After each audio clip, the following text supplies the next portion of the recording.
The Founding Fathers, American Revolution, our Constitution, our history, America. Thanks so much for tuning in as we discuss the people, places, events, and battles that turned 13 separate colonies into the greatest nation on earth, the United States. Well, we hope that you enjoyed part one.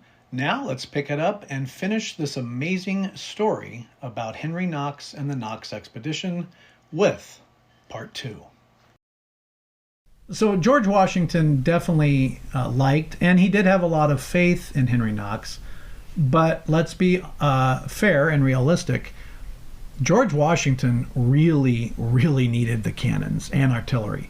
So he approved of Knox's suggestion of retrieving the items. And I believe, in reading what Knox and Washington wrote, Washington firmly believed that he could do this. How? I don't know, because it sounds pretty insurmountable to me. But so Knox and his team had to go to the Fort Ticonderoga, which was not an easy task to begin with. But they finally arrived at the fort on December 5th. And this expedition would also be called the Knox's Noble Train of Artillery. And there is a great book out there with that same title, and I highly recommend it. And I will put a link to it in my show notes, as I do for every timeline and bonus episode. Side note here, where did that term come from? Well, Knox wrote letters to George Washington during the expedition, and Henry Knox himself called it his Noble Train of Artillery. So that is where the name came from. And why would he call it the Noble Train of Artillery? I think he and Washington and others knew that it was more than just bringing cannons. This was a very important piece to continuing the fight against Britain, and that's, I think, why he wrote that in a letter. Knox had oxen and horses, sleds, and some men to assist moving this massive amount of artillery. Keep in mind, this is without jacks, motors, or semi-trucks to assist. Just how could this much stuff be successfully moved back to Boston? Let's not forget, again, snow-covered, cold, freezing, rivers, lakes to cross, and there weren't any roads. Well, for starters, Knox used his knowledge that came from speaking to soldiers in his bookstore. Remember, we talked about when he had his bookstore and the soldiers would come in and he would kind of grill them and get their viewpoints on how to do things. And he had such an interest in all of these subjects. So he had a good background in reading and speaking to people who had done things. Yeah, I totally agree. He did learn a lot from talking to people, but his knowledge, just like Nathaniel Greene's and many others, it came from the books. So kids, if you're listening out there, and adults, books are not a thing of the past. Books are critically important, and was in this case. That's where he got his The kid taught himself French. I could have 3 tutors and Duolingo and anything else out there, and I still would not know French. So as a young boy, reading so many books, he taught himself French. It's insane. Knox and his men spent several weeks preparing the artillery for transport. They disassembled the cannons, removing the barrels from the carriages and wheels, and prepared sledges to haul the heavy loads overland. That just sounds like a lot of work. It is just a lot that. Of work. Just disassembling right? cannons. It's crazy. But he did actually divide all the artillery into 2 main divisions. Each division was going to be pulled by teams of oxen. The first division, which was under his personal command, they left Ticonderoga on December 17th, 1775, and the second division followed just a few days later. Knox chose a route that avoided major water crossings, as the ice was not yet thick enough to support the weight of the artillery. Instead, he followed the relatively level path of Lake George, the Hudson River, and overland through western Massachusetts. Oh, wait, that makes it sound like he just went across the level way. And now, they had to cross the Hudson River 4 times. So It was either mud because it wasn't cold enough, or it was ice because it was cold enough, or it was partial ice and kind of a gamble, roll of the dice of, hey, should we put this 5,000-pound cannon on the ice? I mean, so he did pick the best route for sure. I agree with that, but it still wasn't easy. Yeah, in fact, the entire trip took about 4 times longer than he anticipated at the outset. Yeah, he thought it was going to take 2 weeks. It took a lot longer. It's kind of like the previous timeline episode with the March 2 and the Battle of Quebec. Benedict Arnold thought, I'll get up there in X amount of days, and it took him a lot longer. So the journey, needless to say, was very arduous. Climbing the Berkshire Mountains, which were covered with ice and snow, facing harsh winter conditions, rough terrain, and all the other logistical challenges. I can't even fathom what he had to deal with. But they did have to repair sledges, they had to build bridges, they had to navigate steep hills and valleys, and they didn't have chainsaws. And then, I don't know how they did it.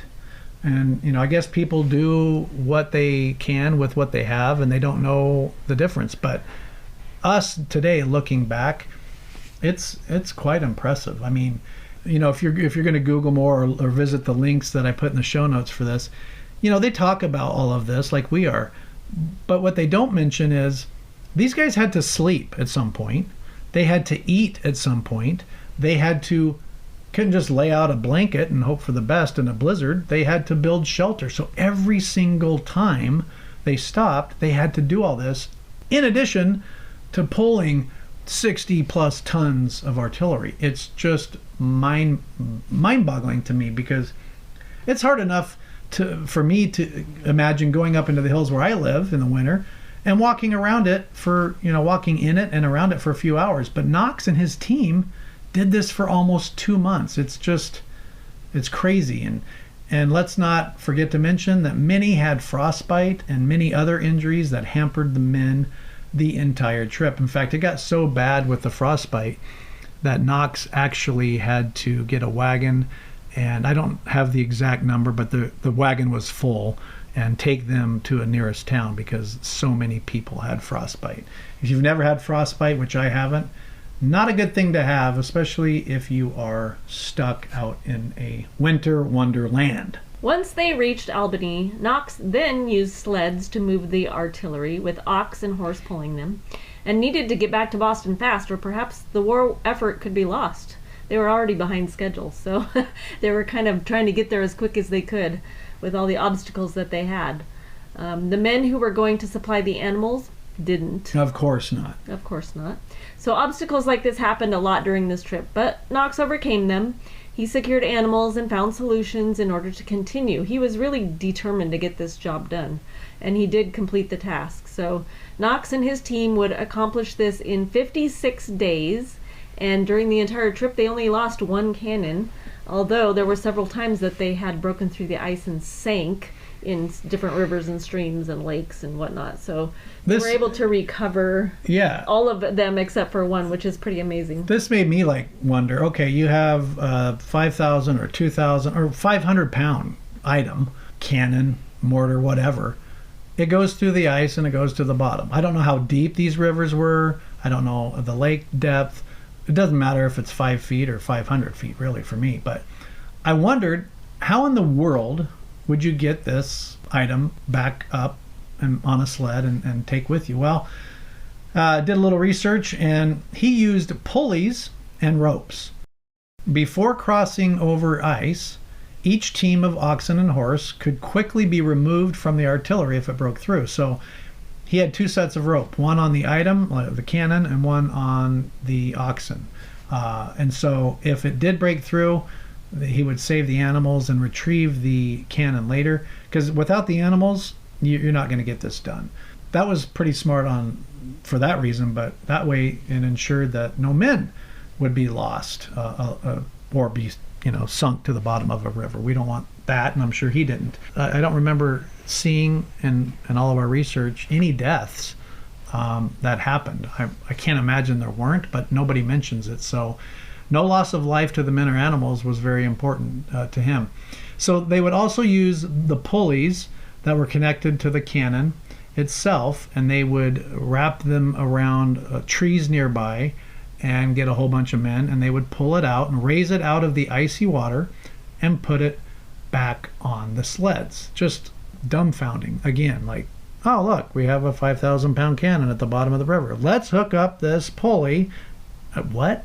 All right, it's time for another quick break from one of our sponsors.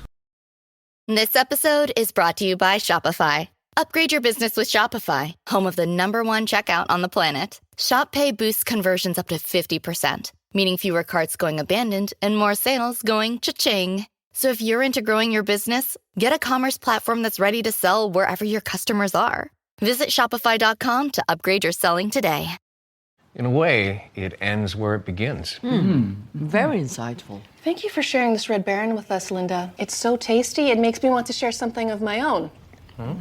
I didn't actually read the book. Me neither. I watched the movie last night. I judged it by its cover. I haven't read a book since middle school. I'm secretly seeing 2 other book clubs. And I can't even read. I'm not really Gary. He just paid me to be here. Sharing Red Baron pizza can lead to more sharing. There are many books and details about these 56 days, which we won't go into here, but there are exceptional links in the show notes if you want to dive deeper and look into it further. If you choose to do so, you won't be disappointed. We put a lot of time, energy, and effort to find these links that coincide with each show's topic. I don't really look at the stats too much. I know it's increasing quite a bit. But if you're not taking advantage of the show notes on a topic that does interest you, you're missing out. So I really highly encourage you to check them out. We do this on every episode. I also provide videos about this expedition, and so you can really immerse yourself with further knowledge, and everything is compiled for each show in the show notes, and it's nice and tidy and orderly for you. So we try to especially look for primary sources in these kind of research that we do, because it's just very compelling to read those kind of things that people that were actually there and participating in it, have to say about it. Yeah. So there was some really good primary sources, including for this episode, the diary that Knox kept during the trip. Gold mine. Yeah. Totally gold mine. I mean, he didn't have anything else to do, so why not, sit down and write in a journal every single night? Right. Actually, I guess there were some days that he skipped, and some were just super short entries. But given what he was doing and up against, the fact that he wrote anything down at all is impressive enough for me. Yeah, I agree. In one entry, once reaching Albany, Knox wrote, "Went on the ice about 8 o'clock in the morning and proceeded so cautiously that before night we got over 3 sleds and were so lucky as to get the cannon out of the river.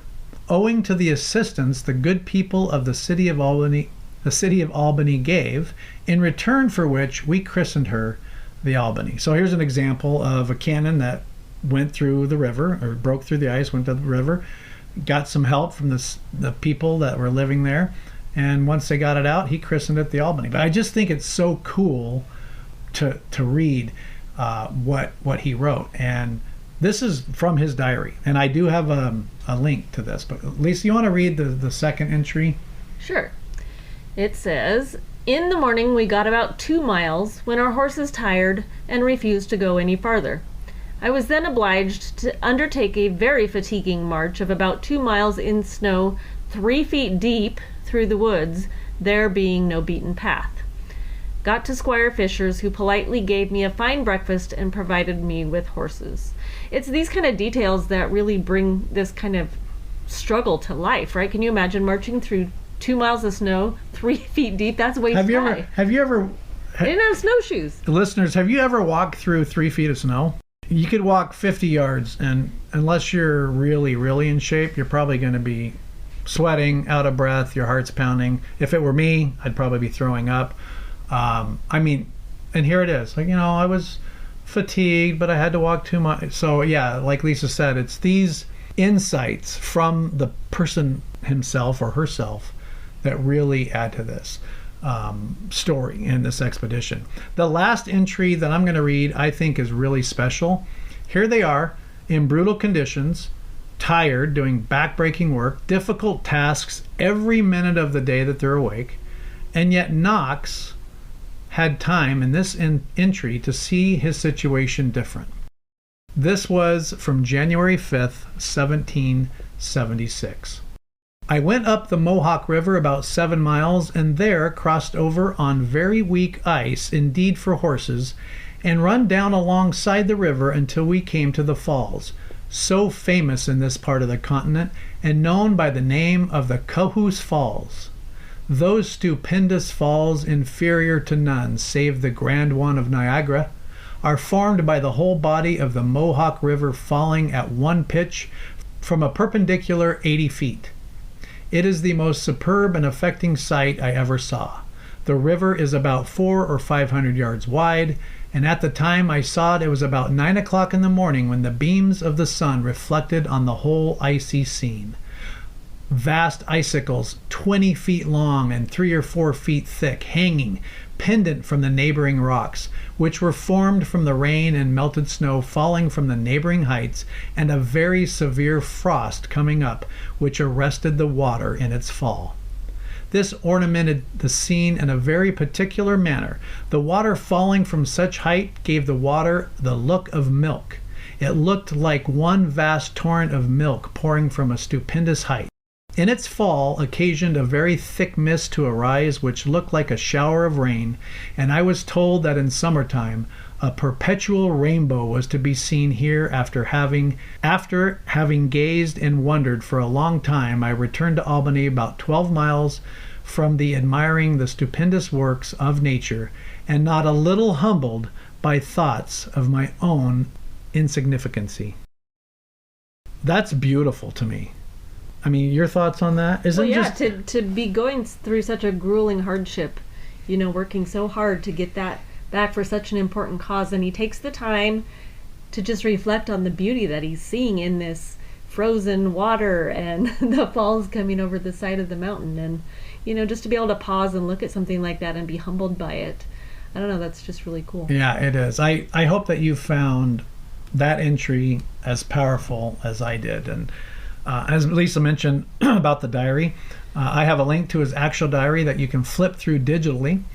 It's pretty special to be able to see this journey in his actual diary, in his own handwriting, and read what he wrote. For me, at least, it brings it even more to life and makes it more real, I guess, putting me in their shoes. And thankfully, it's just mentally, because physically, I would not be able to do that. I don't think I'd be able to do what they've done. But I agree that passage alone is phenomenal. And the link to his diary, it's really cool. You get to see his handwriting, which is sometimes hard to read. A couple pages are faded, but you can transcribe it and look at it and read it in print form. So it's pretty cool. So, whew, we're getting close to getting back to Boston. Yeah, but before we get into what happened after they arrived in Cambridge and met up with George Washington, I want to relay that something like that had never been done in history, and Lisa had mentioned that. But this was backbreaking, difficult, full of obstacles, crazy weather, brutal conditions, frostbite, and truly, quote, impossible. For that matter, this trip was considered by most, even the higher-ups at the time, not George Washington, a dangerous goal that likely would not be accomplished. Today, the Knox Expedition is considered one of the most amazing and successful military accomplishments to date. One historian says it like this, quote, "One of the most stupendous feats of logistics." I think that is even an understatement. And with everything going on physically and the trials that they had to overcome about the expedition, you also can't forget that the war, the revolution, and the future formation of the United States was all riding on Knox and his team accomplishing this task. How would you like that weight on your shoulders? No pressure. Because without artillery, it very likely would have been all over. And again, I don't want to sound melodramatic, but it's one of the most important points during the war that could have either made us or broke us. And as you know, we're a country now, so it obviously worked out. But nobody hardly knows about the expedition that Knox took. That's why we wanted to do it. And hope that you're learning a lot. Yeah, so we wanted to share the life of Henry Knox, but this expedition ranks right up there with probably Valley Forge, because that's when the Army really started to become an army. Yeah, it was one of those really pivotal moments. Yeah, huge. It was huge. Of which there were a few, but this one, yeah, one of these really important defining moments. And like Ron said, it's unfortunate that more people aren't aware of Henry Knox and what he did to make that happen. But you guys are now, and hopefully you share it with people. But all right, Lisa, so he makes it back. Washington now had artillery. What in the world are they going to do with it? So now they have another impossible task ahead of them. Oh, good. You got through that. So let's go ahead and figure out impossible task number 2. In case they didn't work hard enough. In the cover of darkness, they were needing to get the artillery all up to Dorchester Heights, which was a unsecured location above Boston that the British had not done anything about for some reason.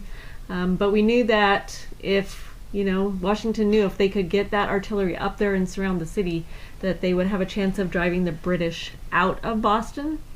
They had to go up and build fortifications and get all that artillery up there. So they had 50 plus cannons at the top of Dorchester Heights. The Heights was about 120 feet above sea level, or that of Boston. So as with most military engagements, the higher ground usually has the upper hand, so to speak. Yeah, for sure. And mental map. They had to get these cannons to the top of the highest point, one of the highest points surrounding Boston. And Dorchester Heights looks down on the port in Boston and also the city of Boston. So if you had artillery, you could blast any of the any of the British ships out there, and you could also bombard the city, which you wouldn't think you'd want to do, but it was all British soldiers who had overrun buildings and homes and businesses. So bombing the city and bombing some of the ships seemed like a pretty good idea at that point. But let's not forget, they did it all in one night. So one night. That's a huge undertaking. They had to get all those cannons up the hill in the middle of the night, get them set up, get the fortifications built, get them pointed towards Boston and the Boston Harbor. And the following morning, the sun rises, and the British are just waking up. Yeah, they're just like, stretching, putting their red coats on, and they look up and they're shocked. Not as shocked as when Knox opened fire and unleashed a bombardment of shells into Boston and the harbor. And one of the most famous quotes that you may have heard, General Howe of the British Army is quoted as saying, "My God, these fellows have done more work in one night than I could make my army do in 3 months." That's from the opposing top dog, folks. I mean, that's impressive. And they had to do it in the cover of darkness and during at night. And they had to be, how could you do that in one night? It's just one of those things that was pretty awesome. One thing I didn't mention in here is that Howe was going to stop them from taking the cannons up, but a snowstorm came in which halted that, which meant they were not only doing all of this work and moving the cannons up at night, they had to do it in a snowstorm. So the British ships that were there, they could not aim their cannons that high, so they couldn't even fire back if they wanted to. So all of the British were like fish in a barrel, and the new Continental Army was ready to decimate all ships and all British Army located in Boston. They knew then, they being British, they had no choice. They had to leave, but they wanted to leave not in a scattered, scared way. So Howe sent a note to Washington, told Washington that if you allow us to leave without being fired upon, we're not going to burn Boston to the ground. So Washington agreed to this, and it was the first victory of the Revolution. So on March 7th, Howe decided to evacuate the British troops from Boston. They called it Evacuation Day, and 11,000 British troops, nearly 1,000 loyalists, left the city. They had agreed, like Ron said, not to burn down the city, and they took their ships and they hightailed it out of there. So, I mean, and that's a really good point that I didn't, initially put in here that you found. So thank you for that. But we're not talking about we're going to get rid of 500 British soldiers. We're not going to get rid of 3,000. 11,000 soldiers were there. They completely abandoned the city. That is exactly why it was so imperative and so important, and why having cannons above to get the British Army out was so important, because there was 11,000 of them. So yeah. So the British set sail for Halifax, Nova Scotia on March 17th. I actually hadn't realized they went to Nova Scotia, but that's kind of interesting. So March 17th, and then that same day, Artemas Ward and 500 of his men came into Boston, and the next day, General Washington came in and they moved into the city on March 20th. So another thing that I had come across that I didn't know previous to this was that the British had left around 69 of their own cannons behind. So in addition to all the artillery they brought down from Ticonderoga, they were also able to salvage some of these 69 cannons that the British left behind in Boston. Yeah, and not only was it a great military victory, it really enhanced the mindset and the morale of the Continental Army, which was rather small. In fact, it boosted its numbers after this. So it was just a win-win-win when when you look at it from the start. It's an impossible task, but he did it. And as you're going to soon hear in our lesser-known fun facts section of the show, Knox was instrumental in countless battles, and without him, the war would have no doubt looked very different. And likely it may not have continued at all without his success of the Knox Expedition. And what else about Knox would you like to share? Well, he eventually became the Secretary of War when Washington was the president. And one of his tasks was working diligently to have good, amiable relationships with Native Americans. Yeah, so there was a lot of movement of Native Americans. Washington wanted to have it peaceful. That's a whole nother podcast episode, but let's just say that tensions sometimes ran high, and it was Knox put to the task of mending and having good relationships with the Native Americans. And on January 2nd, 1795, Knox left the government and he went home to Thomaston, Maine. And at this time, this city and area was still part of Massachusetts, but now it is actually in Maine. One of the things that Knox did later in his life was he wanted to become a really big landowner. And so when he got up to Maine, he attempted to acquire as much land as possible, and he was pretty successful at that. However, in many cases, it caused some consternation among other people in the area. He kind of got unpopular with some people. One person that he took land from was Joseph Plum Martin. You may have heard that name. He had written one of the most read detailed of his account of his diary, about his wartime experiences, and he was also involved in almost every major battle. So his knowledge and input was really important. But he was one of the people that Knox went up and was trying to take land from. So yeah, I gazed over and I have his book. It's a short read and very interesting. I'll go ahead and put that link in the show notes as well. It's a really short read. He got so tired of being asked, what was it like to be at Yorktown? What was it like to be bombed and shot at? What was it that he said, I'm just going to write a book? And he did it when he was quite a bit older. So some people say he embellished, some people say he didn't. I think it's probably pretty accurate. I didn't find anything too crazy in what Joseph Plum Martin wrote. But now let's be fair too. Knox wasn't, I'm bigger, I was important in the war, I was the Secretary of War, I want your land. Joseph Plum Martin and the other people that he took to court owed him money.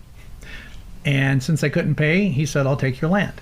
Now, even though he had the right, he in doing what he legally had the right to do, rubbed people the wrong way. I mean, you're going to take land from one of the most known and celebrated privates, Joseph Plum Martin.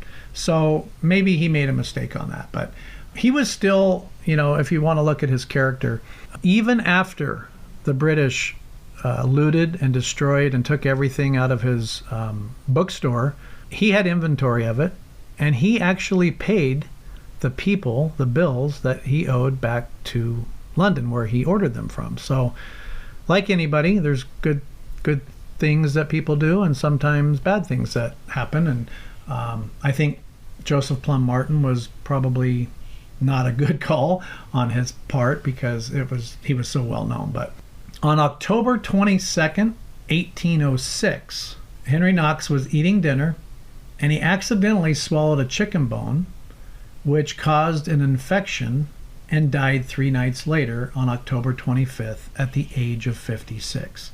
I've read that it got caught in his throat and it caused a throat infection, and I've also seen that he swallowed it into his stomach, which caused an infection. Either way, he died from, a chicken bone. And here's another part where people will make fun. Well, he was so big and fat, he just ate the whole chicken and the bone. See, I just think that's unnecessary. You have a war hero, a guy that was critically important in the formation of keeping the war going on. And here they are talking about him eating a whole chicken. I just don't get it. But that's for them to do, not us. And ironically, George Washington also would have an infection of the throat that would eventually take his life. And these men fought, were shot at, could have been killed in so many countless ways. And yet both died from infections. It's just one of those weird things. What happened to his wife? So his wife Lucy, after his death, they had some debts that had been mounting from Henry's business ventures. So she ended up having to sell much of their land that he had acquired. They had 3 children, 2 sons and a daughter. And the daughter, who was also named Lucy, had a son named Henry Thatcher, who would become an admiral in the Navy during the Civil War. Wow. So carry on the tradition of being in the war at a high position. Not quite as high as Henry Knox, but yeah, pretty amazing. So we have now reached the part of the show called Lesser Known, Fun, or Interesting Facts. So here we go. So we have mentioned that Henry Knox was present or attended many famous historical events. Right now, I'm going to go through some of them with you. Knox participated in nearly every significant battle in the Revolutionary War. He oversaw and crossed the Delaware River with Washington and brilliantly commanded the artillery at the ensuing Battle of Trenton. Washington, again impressed by his performance, recommended Knox's promotion to Brigadier General.